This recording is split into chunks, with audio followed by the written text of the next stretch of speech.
Presiden Joko Widodo berpamitan dan meminta maaf kepada masyarakat di sela-sela kunjungan kerja ke Pontianak, Kalimantan Barat. Selain memastikan stabilitas harga kebutuhan bahan pokok di kawasan Pasar Mawar, Kota Pontianak, Jokowi juga berpamitan kepada warga. Presiden menyampaikan terima kasih dan permohonan maaf atas kekurangan dan kekhilafan selama 10 tahun memimpin. Sebulan lagi saya akan purna tugas, jadi mohon maaf yang sebesar-besarnya kepada Bapak Ibu sekalian apabila dalam 10 tahun saya memimpin negara ini ada hal yang kurang berkenan. Ada kesalahan, ada kekhilafan, ada kekurangan, sekali lagi saya mohon maaf yang sebesar-besarnya. Di tempat yang berbeda, Ibu Negara Iriana Joko Widodo juga berpamitan di depan pelajar SMP dan SMA se-Jakarta jelang akhir masa jabatan Presiden Joko Widodo 20 Oktober mendatang. Saya minta maaf kalau ada salah-salah kata selama ini. Saya tanggal 20 Oktober sudah purna tugas. Saya mengucapkan terima kasih sekali. Dan acara ini bisa dilanjutkan periode yang akan datang. Terima kasih, maaf lahir dan batin untuk semuanya. Sukses anak-anakku semuanya.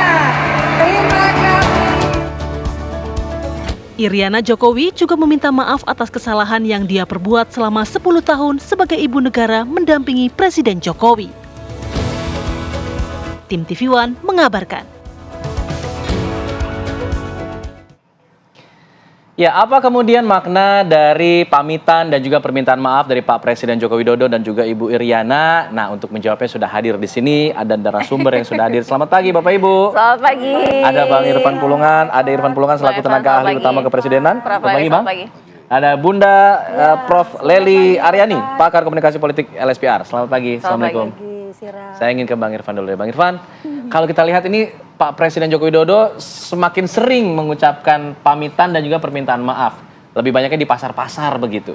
Apakah ini memang muncul dari inisiatif pribadi Pak Presiden Joko Widodo begitu secara spontan, atau memang ada konsep dari istana untuk pamitan juga permintaan maaf ini? Ya, sesungguhnya permohonan maaf itu adalah, kalau saya melihat, adalah budaya timur kita ya, tradisional lokal kita, yang memang itu menjadi ciri khas budaya bangsa Indonesia. Kita tentunya menjadi kebiasaan-kebiasaan di lokal kita, ya, menjadikan segala sesuatu itu, ya, ketika kita tidak mampu atau yang lainnya ada kesalahan, kita harus cepat memberikan maaf. Dan juga secara syariat itu sangat mulia loh. Tidak semua orang mempunyai keberanian ketika permohonan maaf itu dia langsung berikan. Gitu, ya kan? Ini sesungguhnya apa yang disampaikan oleh Pak Jokowi dalam kunjungan-kunjungan kerjanya di berbagai daerah, itu sebuah praktik yang baik yang harus kita dukung. Dia sebagai presiden, dia menyadari 20 Oktober akan purna tugas, ya, dia mendatangi rakyat, dia sampaikan, karena yang memilih dia 10 tahun ini 2 kali pemilu, ya rakyat, ya kan, artinya suara rakyat. Nah, dia datangi rakyat. Nah, tidak ada yang salah, itu harus kita dukung, harus kita berikan apresiasi, dan kita berikan peristiwa itu adalah sebuah peristiwa yang teladan, saya pikir, supaya juga pemimpin lainnya, ya, paling tidak melihatlah contoh-contoh baik, praktik-praktik baik yang telah disampaikan oleh Pak Jokowi. Kalau dari Prof. Lely melihatnya makna dari permintaan maaf yang disampaikan oleh Presiden Joko Widodo dan juga Ibu Negara.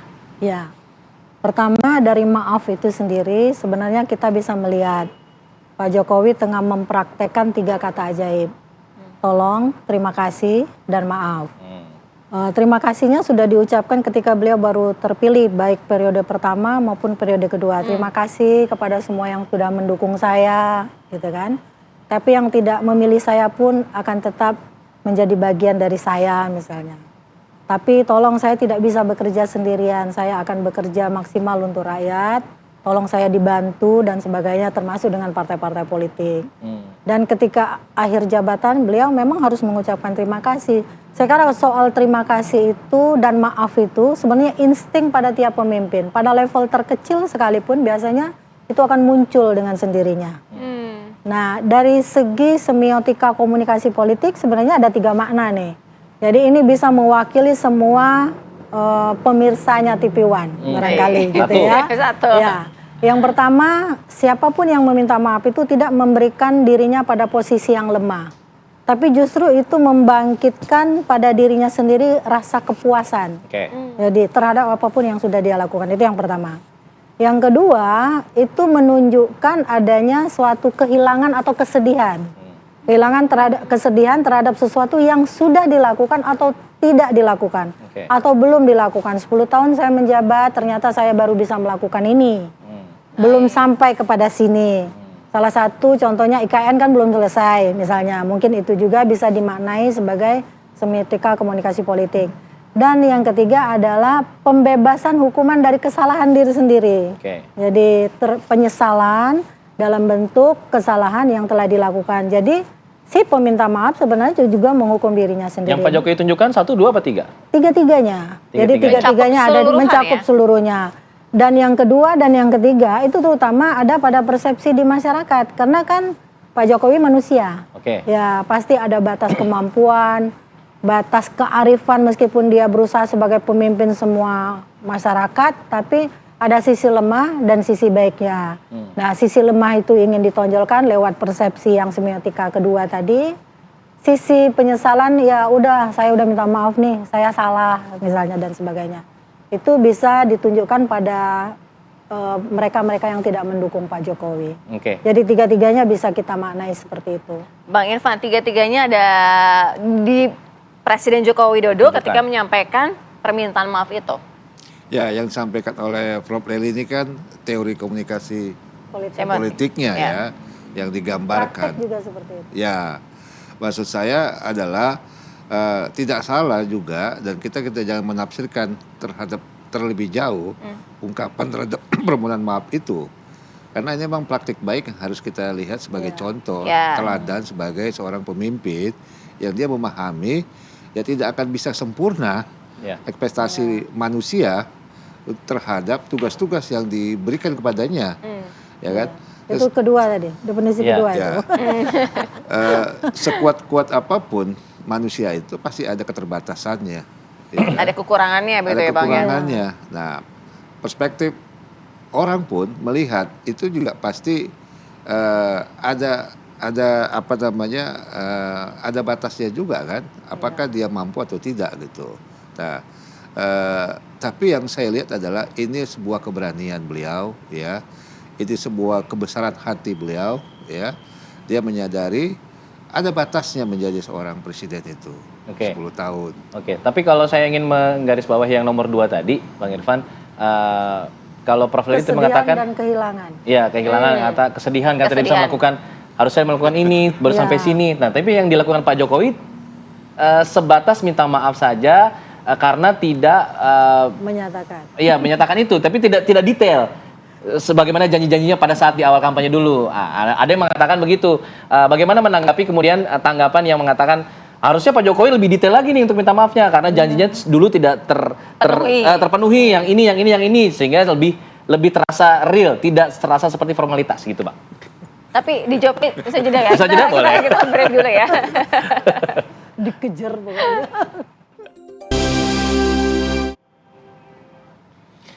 Baik, Bang Rifan, bagaimana kemudian menanggapi tanggapan masyarakat, pandangan masyarakat soal seharusnya Pak Presiden ini bisa lebih detail pada saat minta maaf. Saya dulu janji A nih, sekarang tidak bisa karena ada permasalahan ini, makanya saya minta maaf. Mungkin itu bisa dipandang sebagai lebih real, tidak formalitas. Tanggapannya, Bang? Ya, kalau itu kan kita nggak bisa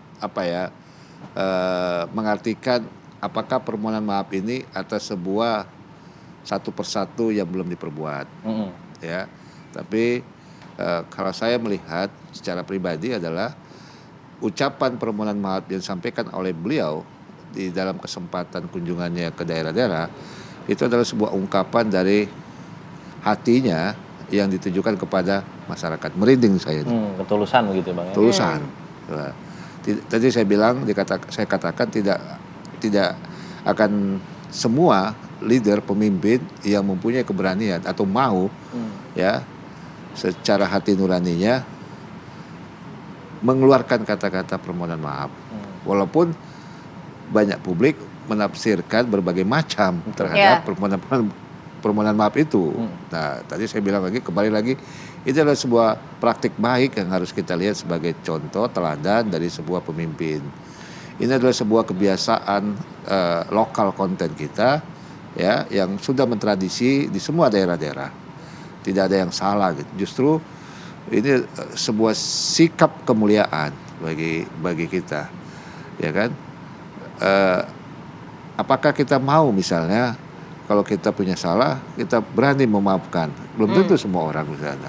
Nah, terlepas dari perspektif publik tentang program yang belum diselesaikan atau kesalahan macam-macam, itu biarlah interpretasi publik. Tapi yang jelas keberanian sosok beliau itu harus kita hormati, kita harus apresiasi, dan ini menjadi tauladan bagi semuanya dan harus diberikan contoh gitu. Baik.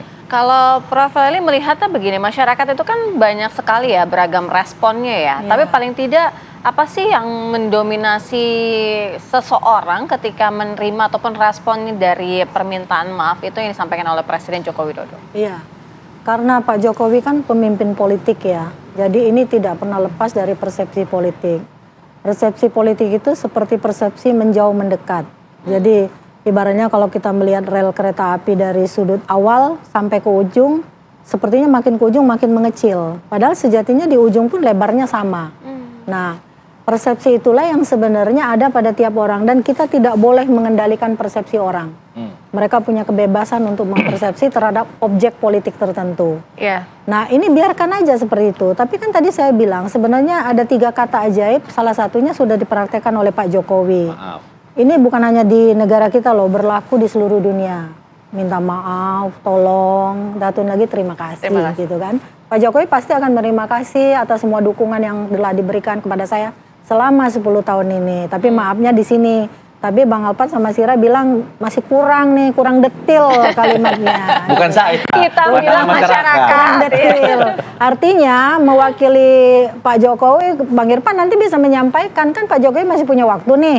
Nanti bila perlu ada dramanya dikit saya bilang nih. Ada air mata penyesalan, air mata kesalahan, air mata kesenangan. Jadi bisa digabung menjadi satu. Makanya persepsinya selalu terkait pada teori itu kadang-kadang menyalahi praktek. Tapi praktek yang berdasarkan teori biasanya mulus jalannya. Itu dipersepsi jauh lebih baik. Tapi politik kan selalu keluar dari jalurnya. Nah, Pak Jokowi sebagai pemimpin yang kita tahu benar nih, Mbak Sira yang membahasnya begitu lama di TV One. Ketika beliau hadir pertama kali menjadi pemimpin itu kan memotivasi banyak orang. Orang biasa bisa jadi presiden, wah gua juga bisa nih, kalau gitu kan.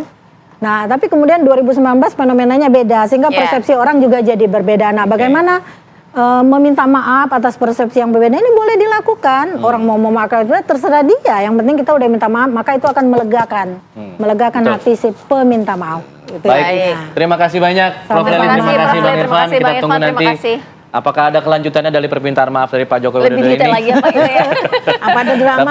Tapi intinya kita berterima kasih atas kepemimpinan Pak Jokowi Widodo selama 10 tahun terakhir ini.